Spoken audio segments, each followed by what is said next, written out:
नमस्कार दोस्तों, तीसरे टी20 मुकाबले में वरुण चक्रवर्ती का आया तूफान। 5 विकेट लेकर इंग्लैंड की बैंड बजाई और फिर उसके बाद भारतीय पारी बुरी तरह लड़खड़ाई, लेकिन अंत में हार्दिक पांड्या और अक्षर पटेल ने तूफानी अंदाज में बल्लेबाजी करके इस मुकाबले को पूरी तरह से रोमांचक बनाया। लेकिन आखिरी ओवर में इस मुकाबले में इस टीम ने जीत दर्ज की। तो क्या है तीसरे टी20 मुकाबले का पूरा हाईलाइट्स बताएंगे दोस्तों आपको हमारी इस वीडियो में। लेकिन दोस्तों अगर आप भी हार्दिक पांड्या और टीम इंडिया के बहुत बड़े फैन है तो इस वीडियो को एक दिल से लाइक और चैनल को सब्सक्राइब कर लीजिएगा। वीडियो का लाइक टारगेट केवल 200 लाइक्स है। दोस्तों तीसरे टी20 मुकाबले में भी भारत ने टॉस जीतकर पहले गेंदबाजी करने का फैसला किया।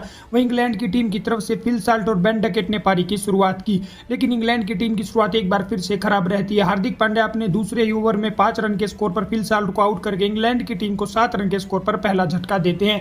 फिर उसके बाद जोस बटलर और बेन डकेट के बीच शानदार पार्टनरशिप होती है। दोनों ही बल्लेबाज तूफानी अंदाज में पावर प्ले में बल्लेबाजी करते हैं और अपनी टीम को 50 रनों के पार पहुंचाते हैं। बेन डकेट काफी तूफानी अंदाज में बल्लेबाजी कर रहे थे, लेकिन दूसरे छोर पर जोस बटलर को 24 रन के स्कोर पर वरुण चक्रवर्ती ने आउट कर दिया और इंग्लैंड की टीम को जोस बटलर के रूप में 83 रन के स्कोर पर दूसरा बड़ा झटका लगा। और फिर उसके बाद बेन डकेट का साथ निभाने हैरी ब्रूक आते हैं। तभी बेन डकेट भी अपना शानदार तूफानी अंदाज में 26 गेंदों पर अर्धशतक पूरा करते हैं, लेकिन फिर उसके बाद बेन डकेट भी अक्सर की गेंद पर 51 रन बनाकर आउट हो जाते हैं और 87 रन के स्कोर पर इंग्लैंड को तीसरा बड़ा झटका लगता है। फिर उसके बाद हैरी ब्रूक का साथ निभाने लिविंगस्टन आते हैं और आते ही लिविंगस्टन शानदार छक्का लगाते हैं। दोनों बल्लेबाज इंग्लैंड के स्कोर को 100 रनों के पार पहुंचाते हैं, लेकिन तभी रवि बिश्नोई हैरी ब्रूक को 8 रन के स्कोर पर बोल्ड करके 108 रन के स्कोर पर इंग्लैंड को चौथा बड़ा झटका देते हैं।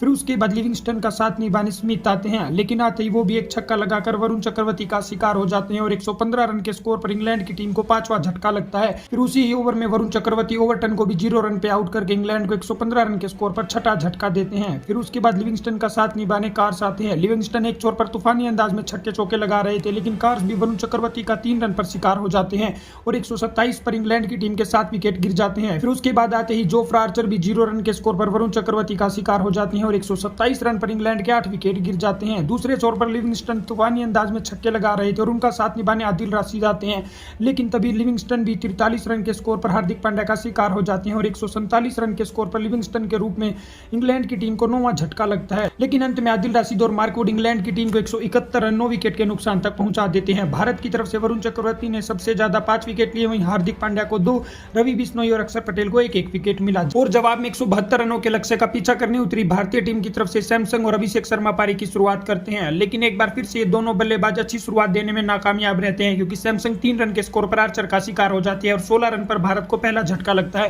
फिर उसके बाद अभिषेक शर्मा का साथ निभाने सूर्य कुमार यादव आते हैं। अभिषेक शर्मा दूसरे ही ओवर में ताबड़तोड़ अंदाज में बल्लेबाजी करते हैं, लेकिन तभी अभिषेक शर्मा भी 14 गेंदों पर 34 रन बनाकर ब्रेंडन कार्स का शिकार हो जाते हैं और भारत को 31 रन के स्कोर पर दूसरा बड़ा झटका लगता है। फिर सूर्य कुमार यादव का साथ निभाने तिलक वर्मा आते हैं। सूर्य कुमार यादव अपने फेवरेट शॉट से शानदार छक्का लगाते हैं। दूसरे छोर पर तिलक वर्मा भी आते ही दूसरी गेंद पर शानदार चौका लगाते हैं, लेकिन तभी सूर्य कुमार यादव भी 14 रन के स्कोर पर आउट हो जाते हैं और भारतीय टीम के 48 रन पर 3 विकेट गिर जाते हैं। फिर तिलक वर्मा का साथ निभाने हार्दिक पांड्या आते हैं और इन दोनों बल्लेबाजों के बीच शानदार पार्टनरशिप होती है, लेकिन तभी तिलक वर्मा भी आदिल राशिद की गेंद पर 18 रन के स्कोर पर बोल्ड हो जाती हैं और 68 रन के स्कोर पर तिलक के रूप में भारत को चौथा बड़ा झटका लगता है। फिर हार्दिक पांड्या का साथ निभाने वाशिंगटन सुंदर आते हैं। इन दोनों के बीच भी छोटी सी पार्टनरशिप होती है, लेकिन तभी वाशिंगटन सुंदर भी 6 रन के स्कोर पर आउट हो जाते हैं, लेकिन वाशिंगटन सुंदर 15 गेंदें खेल जाते हैं और भारत को 85 रन पर 5 विकेट गिर जाते हैं। फिर उसके बाद हार्दिक पांड्या का साथ निभाने अक्षर पटेल आते हैं और इन दोनों बल्लेबाजों के बीच शानदार पार्टनरशिप होती है और दोनों ही बल्लेबाज अंत तक इस मुकाबले को ले जाने की कोशिश करते हैं, लेकिन तभी अक्षर पटेल 15 रन बनाकर जोफ्रा आर्चर का शिकार हो जाते हैं और 123 रन पर भारत को छठा बड़ा झटका लगता है।